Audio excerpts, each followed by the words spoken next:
A man from South Carolina chose a brutal form of execution, but he's actually still fighting his sentence, trying to stay alive.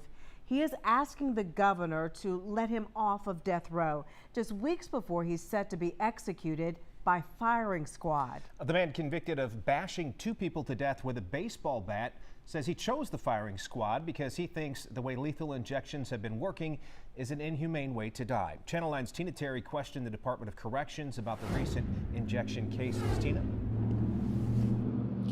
Well, yeah, guys, attorney Bo King says that his client is concerned about those lethal injection drugs and the impact that they may have had on the most recent people who have died by lethal injection, and that is why he opted to be shot by that firing squad.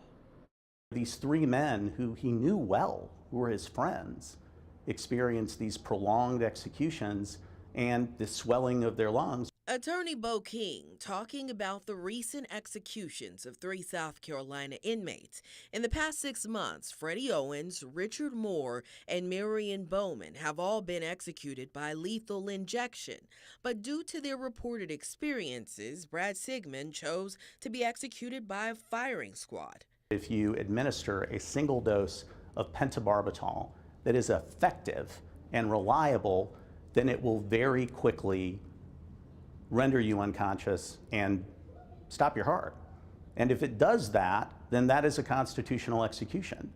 But that's not what's happening here. King represents Sigmund. He says he's asked the state for information about the drugs, but they haven't provided it.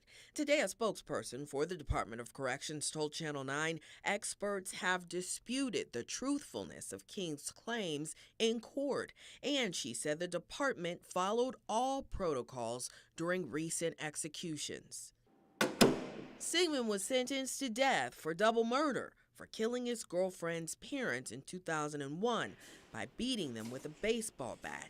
King submitted a petition to Governor Henry McMaster this week asking him to grant Sigmund clemency.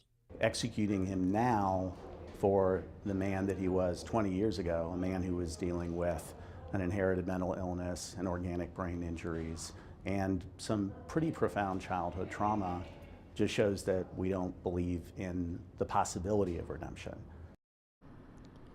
And this afternoon, King also submitted a motion to South Carolina State Supreme Court. Now, in that motion, he is asking it to take a look at a recent autopsy from one of those lethal injections. He also wants the court to stay this execution. Now, regarding clemency, a spokesman for the governor said that the governor will announce his decision, and that will happen just minutes before that execution is slated to take place on March the 7th.